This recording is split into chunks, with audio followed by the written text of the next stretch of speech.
Halo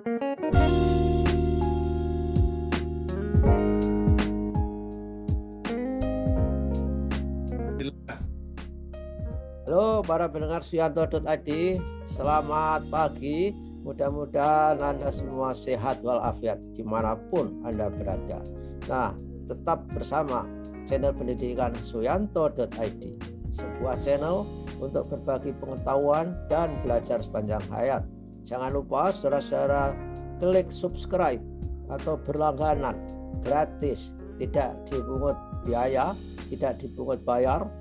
Kalau saudara klik subscribe, Anda akan mendapatkan video-video terbaru dari Suyanto.id datang ke gadget Anda, diatur dengan sistem yang dimiliki oleh YouTube. Nah, kita kali ini akan membahas rame-rame seputar BSNP bersama narasumber kita, Profesor Dr. Ali Saukhah. Beliau adalah guru besar Universitas Muhammadiyah Kalimantan Timur. Nah, kita sapa dulu. Assalamualaikum, Pak Ali. Waalaikumsalam warahmatullahi wabarakatuh. Gimana kabarnya, Pak Yanto? Sehat-sehat ya?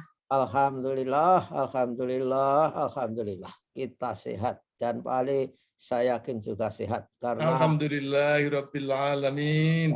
Karena kita ini berbicara dengan goeser. Pak Ali adalah penggoes yang luar biasa. Sehari menempuh 25 km, sehingga selalu sehat. Amin, amin, amin. Nah, gimana Pak Ali? Ini media sosial penuh sesak dengan berita BSNP. Apa yang ada di benak Pak Ali? Silakan Pak Ali. Ya, begini Pak Yanto, sebetulnya kan publik tahu kita berdua ini kan sebetulnya mantan anggota BSNP. Jadi kalau kemudian membahas, merespon terhadap BSNP itu kan sebenarnya nggak enak juga ya. Kemudian saya senang sekali, saya merasa kata-kata yang disampaikan oleh Pak Mukti ya sebagai mantan ketua BSNP ingatkan kita bahwa pada dasarnya kita semua, artinya kalau kemudian kita berdua sekarang ini juga membahas tentang BSNP yang sudah dibubarkan itu, perkenankan saya mengutip yang dikatakan oleh Pak Mukti dulu ya. Pak Mukti mantan ketua BSNP yang kesehariannya beliau adalah Sekretaris Umum PP Muhammadiyah ya. Ini saya kira juga yang menjadi tema kita. Ya.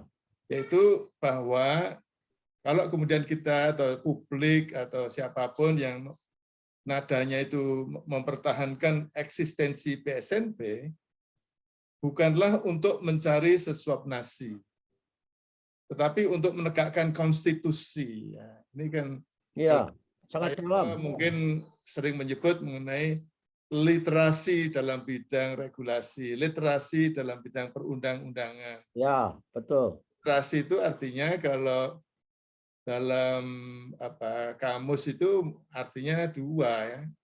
Yang satu literasi itu artinya itu kemampuan membaca dan menulis. Literasi itu juga knowledge about gitu ya. Ya.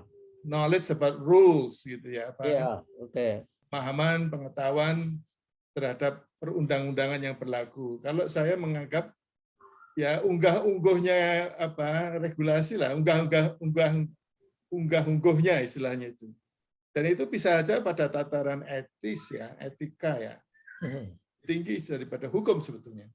Ya. Pemahaman dan kemudian setelah memahami kemudian ya mengikuti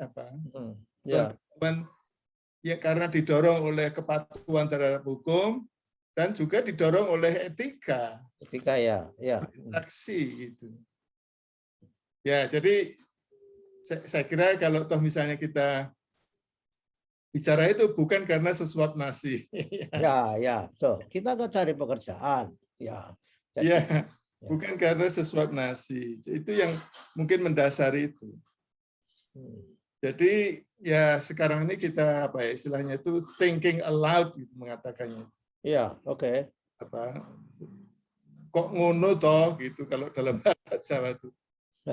Ngono toh. Jadi ini bukan bicara diri kita sendiri ya, bukan saya, bukan Pak Yanto ya. Kita bicara Indonesia itu sebetulnya. Kalau boleh saya menyebut kata saya itu karena saya melihat sebagai Indonesia itu saya pernah terlibat dalam kegiatan yang seperti BSNP jauh sebelum BSNP. Jadi misalnya pada waktu saya ditugasi mengembangkan kurikulum mata pelajaran bahasa Inggris di pusat kurikulum pada waktu ya. Yang zaman dulu di Puncak Bogor, Pak Ali, di Hotel ya, Gundam, betul. Ya. Dan Hotel USU. Ya. Tahun kurikulum 94 Pak Yanto saya mulai dari 80-an. Ya. Itu pada waktu itu saya sebagai orang yang dianggap memahami pendidikan bahasa Inggris, pembelajaran bahasa Inggris, maka saya bersama dengan Bu Suarsih pada waktu itu ya mengembangkan kurikulum mata pelajaran bahasa Inggris ya fokusnya pada kurikulum bahasa Inggris tentang Inggris.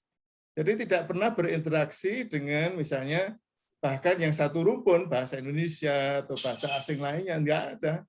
Iya. Dan apalagi kalau kemudian dikaitkan ke atas, misalnya mengenai profil lulusan, itu nggak pernah dibicarakan. Mungkin saya waktu itu yang memang tidak dilibatkan ya. Iya. Saya bersama hanya beberapa orang, segelintir orang saja, itu ingat saya tidak pernah bertemu dengan tim yang lain. Nah, kemudian keberlanjutannya itu sampai kurikulum berbasis kompetensi itu Pak Yanto tahun 2000-an itu, dan datanglah PP 19. Ya, oke. PP 19 tentang standar nasional pendidikan yang kemudian pada waktu itu memang hal yang baru Pak Yanto. Saya kira Pak Yanto sangat paham karena ikut mengawal ya terbentuknya PP 19 itu. Dan kemudian beda sekali dengan pada waktu misalnya pengembangan kurikulum yang saya alami tahun 94 itu.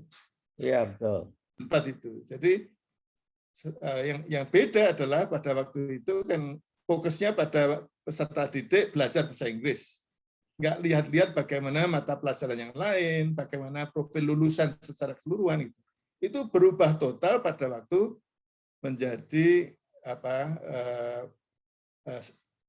mengacu pada standar nasional pendidikan yang kemudian dikembangkan oleh BSNP. Dan itu acuannya undang-undang nomor. Acuannya undang-undang. Ya. Betul-betul itu diperintahkan oleh Undang-Undang Sisdiknas tahun 2003 nomor 20 ya, nomor 2023. Ya.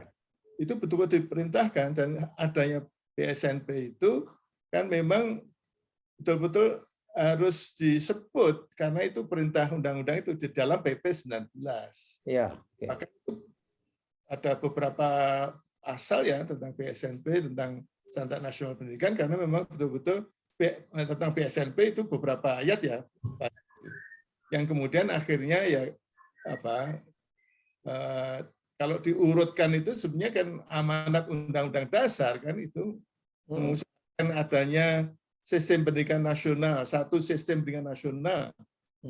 Saya kira ini kalau boleh disebut ya kontribusi terhadap NKRI ya. Ya. Ini filosofis ya, filosofis yang kemudian dengan adanya standar nasional pendidikan itu adanya satu sistem pendidikan nasional yang mengikat pada semua satuan pendidikan lintas kementerian itu sebenarnya. Jadi ini tidak main-main itu. Berterimaannya secara nasional mengikat itu tidak main-main. Yang menurut saya itu memang harus beyond kementerian ya, dalam artian itu harus bisa kemudian berterima lintas kementerian, tidak hanya dalam satu kementerian, walaupun yang ngurus tentang pendidikan itu spesialisasinya begitulah, itu Kementerian Pendidikan dan Kebudayaan. Jadi itu. Nah, kemudian akhirnya kalau kemudian SMP dibubarkan hanya karena PP-nya ya tidak lagi menyebut, ini yang kemudian loh kok gitu ya. Sebenarnya ya yang dipertanyakan itu tadi kepatuhan terhadap kepatuhan ya. Kepatuhan itu bisa karena mungkin karena takut dihukum ya. Tapi juga kepatuhan itu ya sebetulnya didorong oleh etika, itu kepatuhan terhadap Undang-Undang Sisdiknas tahun 2003, nomor 20 tahun 2003. Ya, itu saya kira yang dikatakan awal tadi itu adalah akibat dari literasi terhadap perundangan itu tidak diinternalisasikan oleh para elit, sehingga dia belum lagi persoalan etika, karena nggak paham bagaimana hierarki perundangan, maka bisa terjadi bahwa PP itu hanya mengulang perintah undang-undang. Padahal undang-undangnya mengatakan bahwa BSNP, Badan Standar, itu harus diatur oleh PP. Tetapi hanya mengulang. Nah itu, saya kira literasinya di situ Pak Ali. Iya, kalau ya sebenarnya kalau mau mengutip kamus ya, literasi dalam konteks tidak memiliki pengetahuan, knowledge about perundang-undangan gitu. Jadi mungkin memang pada tataran di situ ya, kalau saya menyebut tataran etika itu tataran tinggi ya. Iya. Tataran tinggi ya. Saya menyebut tataran etika itu kan asumsi saya kan ya tentu sudah sampai pada tataran yang tinggi, bahwa itu kemudian tatarannya masih pada literacy itu saya kira ya memang sebetulnya sederhana ya kalau kalau tatarannya pada literacy itu sederhana sebetulnya, kan sebenarnya perlu pendidikan ya, artinya mendidik orang untuk kemudian menjadi paham tentang tata aturan perundang-undangan kan gitu. Ya. Tapi kalau kemudian etika ya itu orang yang sudah sangat paham tapi tetap saja merasa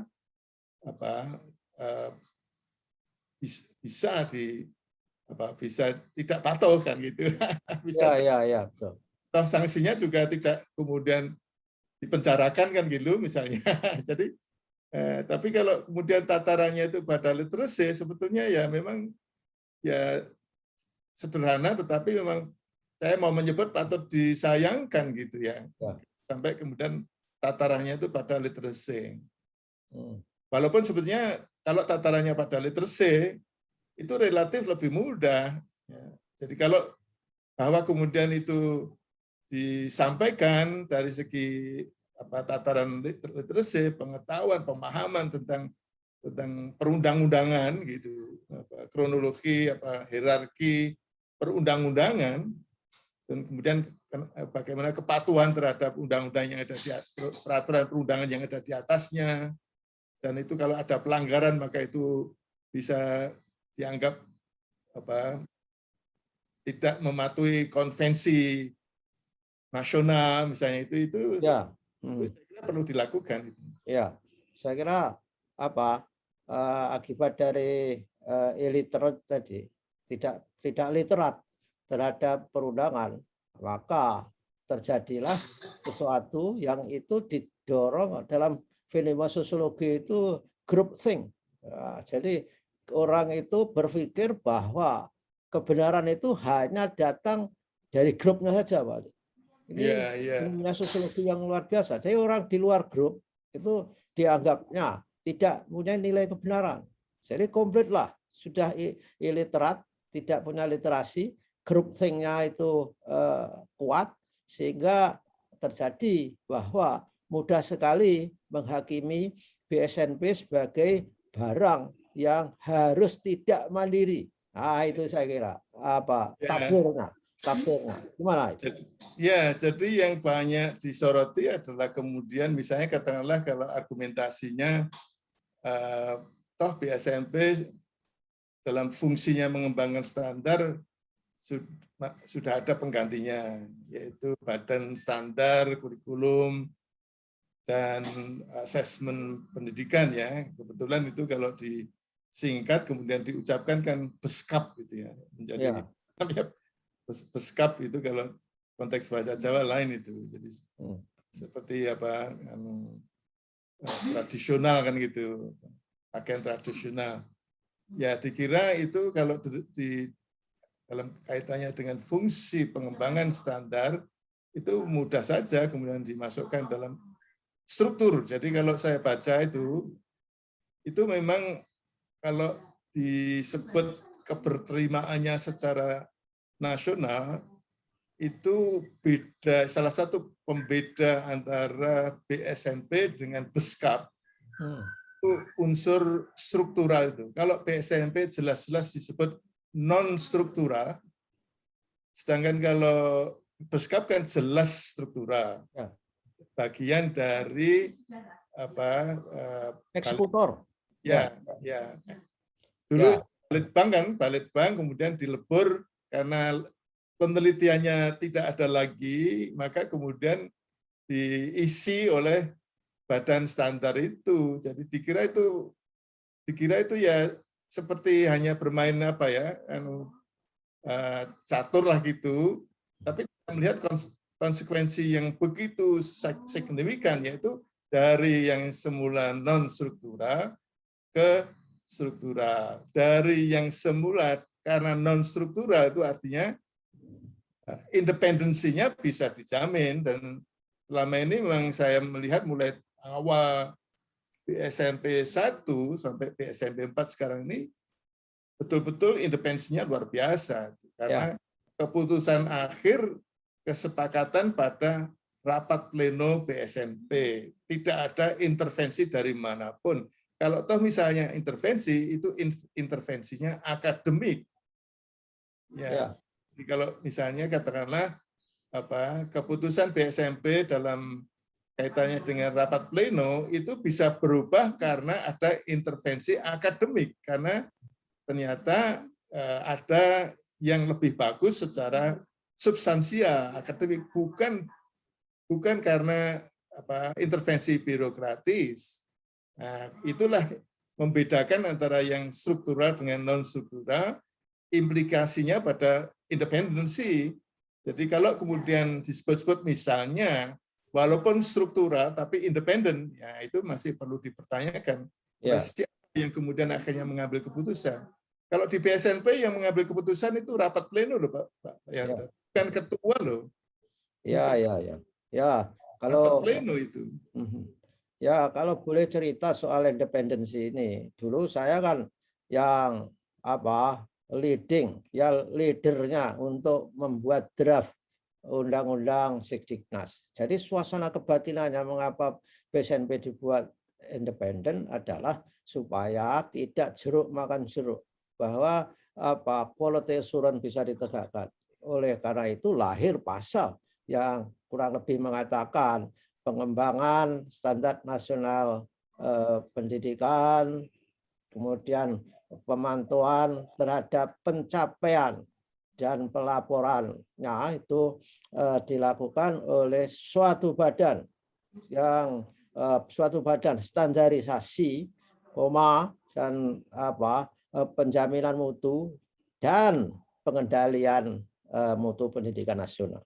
Jadi itu semangatnya, tapi karena literasi dari generasi ke generasi itu beda terhadap perundangan, dan secara sosiologis setiap undang-undang itu punya penyakit bawaan, yaitu multitafsir. Nah, jadilah fenomena sekarang ini, Pak Ali, di mana BSNP terus tidak dibuat menjadi badan yang membuat standar tidak dibuat menjadi independen.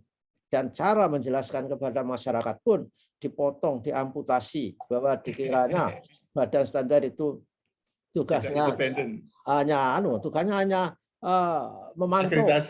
memantau ya, dan melaporkan. Nah, mengembangkannya itu diamputasi, sehingga seolah itu adalah tugasnya akreditasi kan gitu. Nah, ini kembali Pak Yanto.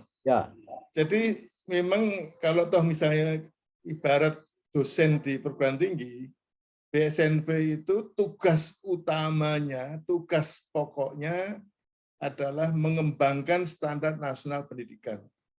Kemudian dari standar nasional pendidikan yang sudah dikembangkan itu, kemudian dilaksanakan oleh orang lain, dijadikan acuan sebagai kebijakan, dan kemudian BSMP memantau pelaksanaannya, ketercapaiannya, untuk kemudian melakukan penilaian terhadap standar yang sudah dikembangkan, dan kemudian pada saatnya, kalau kemudian perlu ada revisi standar berdasarkan hasil pantauan atau penilaian itu, BSMP kemudian melakukan revisi, ya, pengembangan yang berkelanjutan.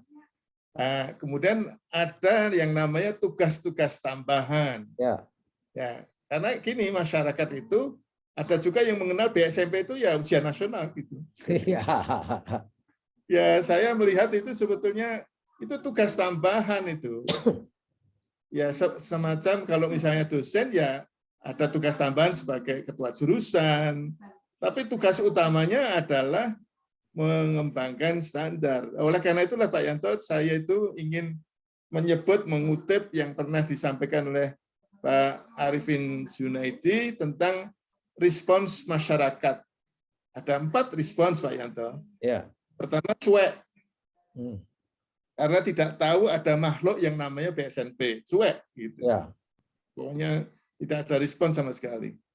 Ada juga ini, yang kedua itu responsnya itu bersyukur karena BSMP selama ini bikin susah dengan ujian nasionalnya.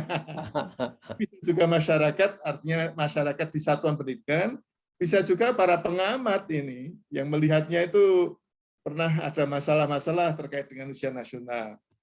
Yang ketiga itu responsnya menyesalkan karena dengan tidak adanya BSMP tidak ada lagi standar pendidikan. Ya, ini juga mungkin masalah literasi ya. Ya. Yang tadi itu yang cuek tadi ya masalah literasi. Ini semuanya masalah literasi tentang BSMP. Ya. Paham tentang BSMP. Yang nomor 3 ini menyesalkan karena dengan tidak adanya BSMP tidak ada lagi standar pendidikan. Ya memang maunya kalau dengan badan baru yang namanya Beskap tadi itu maunya tetap ada standar pendidikan kan gitu. Tetapi masalahnya itu tadi, bagaimana itu dikembangkan tidak secara independen, bagaimana itu keberterimaannya, karena harusnya kan diterima sebagai acuan kebijakan lintas kementerian. Yang keempat ini menyesalkan karena tidak ada lagi badan independen yang menyusun standar pendidikan. Ya, nomor 4 ini kelihatannya dari segi literasi tentang BSMP. Pak Yanto, saya ingin mungkin ada sesi tersendiri tentang ujian nasional ini. Jadi kalau menurut catatan itu memang sebetulnya ini tugas tambahan. Ya, dan itu kan tugas tambahan yang logikanya itu benar menurut pengukuran, teori pengukuran. Kalau misalkan ya bahwa ujian nasional itu dilaksanakan oleh orang yang melaksanakan program, itu kan artinya tidak ada check and balance terhadap proses itu, Pak Ali. Jadi dilaksanakan sendiri, diukur sendiri, dinilai sendiri. Baik Pak Yanto. Jadi saya masih ingat Pak Yanto. Memang itu harus dilaksanakan, harus jadi penyelenggaraan satu assessment yang mengukur ketercapaian dan nasional pendidikan khususnya mungkin SKL ini harus independen. Ya. Karena pada waktu itu yang independen itu belum ada. Jadi misalnya kalau katakan testing center yang independen, yang menghasilkan TOEFL IELTS misalnya gitu. Nah, oleh karena itu waktu itu yang ada itu BSMP yang independen. Jadi sebetulnya masih dengar itu, masih ingat itu. Cari yang independen, mestinya yang menyelenggarakan ujian nasional itu yang independen, tapi belum ada yang independen, sehingga kemudian diberikan pada BSMP sebagai tugas tambahan. Ujian nasional ini sebetulnya itu saya menyebutnya gini, long time debate, never ending debate. Akademik, kalau dari segi akademik ini tidak akan pernah berhenti. Jadi kemudian ada ujian nasional atau tidak ada ujian nasional beserta fungsi-fungsinya itu political decision gitu. tentu ada untung ruginya. Nah, saya punya data-data yang mungkin bisa saya sampaikan mungkin dalam episode yang berbeda tentang ujian nasional. Ya, oke. Ya, oke Pak Ali. Saya kira bincang-bincang kita sudah cukup lumayan. Mudah-mudahan bisa membantu orang yang literasinya terhadap perundangan itu masih harus diperbaiki dan bisa menjadikan orang memiliki pemahaman yang benar terhadap apa yang terjadi hiruk pikuk terkait TSNP saat ini. Demikianlah para pendengar Suyanto.id, tetaplah bersama kita supaya Anda selalu bisa mendapatkan mendapatkan pengetahuan-pengetahuan baru dan bisa belajar sepanjang hayat di channel ini. Terima kasih Pak Ali atas kebersamaannya. Mudah-mudahan sehat walafiat. Minggu depan kita ketemu lagi. Amin. Ya, assalamualaikum. Terima kasih juga. Ya, terima kasih. Assalamualaikum warahmatullahi wabarakatuh. Waalaikumsalam warahmatullahi wabarakatuh. Sampai ketemu lagi dalam keadaan yang tetap sehat. Amin.